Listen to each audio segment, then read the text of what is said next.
In your 30s and your 40s and you still don't have your life together, this video is for you because this video titled The Scariest Thing About Turning 50, you're going to want to watch this all the way through. So let's get right to it. First thing is you realize time isn't future potential anymore. It starts to become, man, what do I have left, right? Most people like to sit back and they like to think, well, I'll get to it someday. But at 50, you start asking yourself like, damn, do I even have good years left or enough years left to even build anything?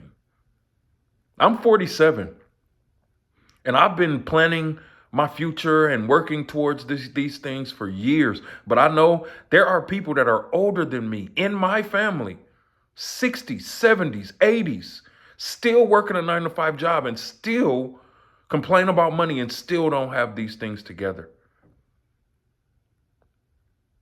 So that's the thing. Like, you start to wonder at 50, man, it's scary, right? Because you start to wonder, like, is it too late? Is it over? Do I still have a shot?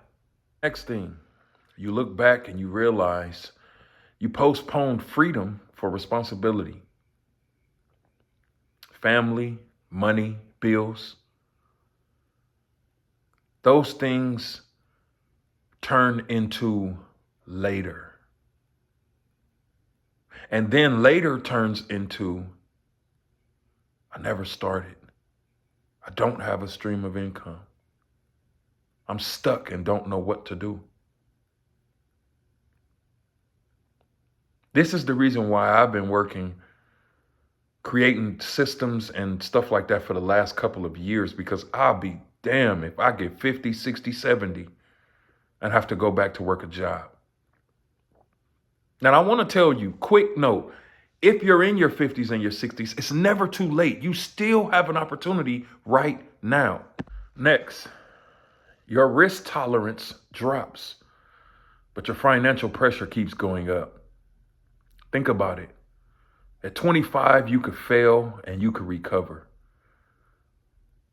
But at 50, 40s, failure starts to feel expensive. And what happens when the older you get, you start to get more cautious. You start to become less likely to start. You start to become more dependent on existing income. But think about it, at that point, I don't want to say it's too late. I never like to say anything is too late. But these are the reasons why, man. The best thing that you could do, if nothing else, the best thing that you can do is learn the skills. That's the best thing you can do, because no one can take the skills away from you. You can take 20 years to actually start a business or start a product or any of those things. You could take 20 years, but the skills, the second you have the skills, it doesn't matter what age you are, you're able to apply the skills. Next, and this is probably one of the hardest ones, you realize all of these years you've been building someone else's life and not your own. Now, excuse me, I have notes up here so I don't forget. That's the worst part. Spending your days building someone else's dream while your dreams die, or you believe your dreams is not possible. We're talking about your company, your boss, your schedule. You followed the system.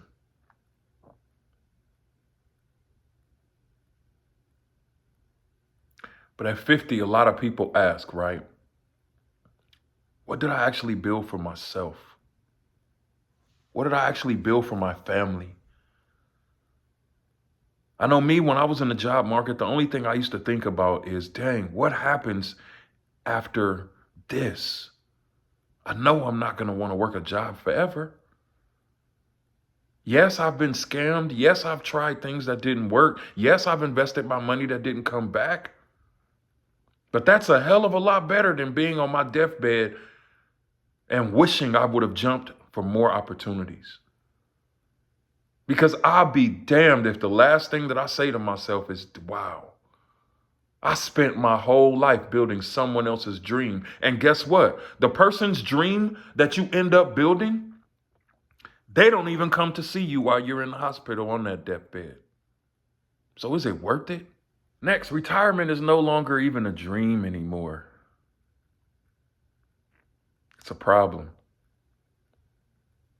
You start to sit back and wonder, like, damn, do I even have enough money saved? What if I outlive my money? What if I can't work as long as I planned?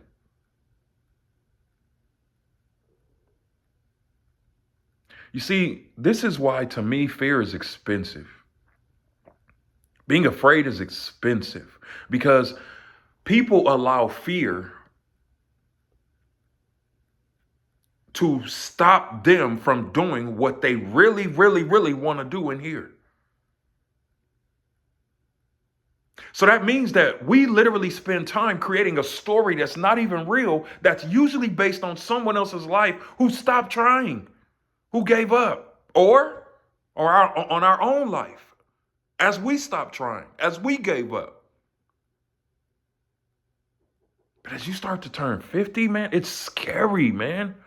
It's scary to not have enough money, to not have everything together. It's scary. Honestly, man, if I were to be honest, the scariest part is not even aging. You know, all of us will age regardless. The scariest part is realizing that nothing changes unless you change it. You being afraid doesn't even matter. You getting scammed before doesn't even matter. You being skeptical doesn't even matter. The job, the economy, the boss, nobody can change any of this for you except you. So the question becomes, am I going to just sit back and exist and live in a system that I know is against me? Or am I going to do something that I might be a little afraid to do? I've tried it before and it didn't work. But what's on the other side of trying and it didn't work and not trying again? A life that you don't want to live. So I ask, right, does it even benefit you? Does it benefit your family to be afraid to invest in yourself? Does it benefit you or your family to be afraid to start or to learn skills that'll help you? Does it benefit you at all? Does fear benefit you at all? No. At this age, you don't need another 2-year plan. You don't need another book. You don't need another audio. You don't need motivation. You need to make the decision to learn the necessary skills that you don't have right now that will eliminate all of the worries about turning 50 plus. Because like I said earlier, I have people in my family that are in their 60s, that are in their 70s, late 70s, still not financially together, still complaining about money. You know, I used to think it felt bad to be 18 and 19 and broke. Not at all. Can you imagine being 60, 70 and broke? Having to work a job that you know you don't want to be at? That sucks. And you don't have to live like that. And at some point, you got to trust something. You got to trust somebody. So what I want to do is I want to show you exactly how making money online works. I'm going to show you how to make money while you're sleeping. Click the video somewhere here and watch that video. Take notes. Now, if you're ready to go ahead and start getting to the skills that you already know that you need, I don't have to tell you need them, then click the link in the description and go ahead and watch the free information. Everything is there. I will see you on the next video.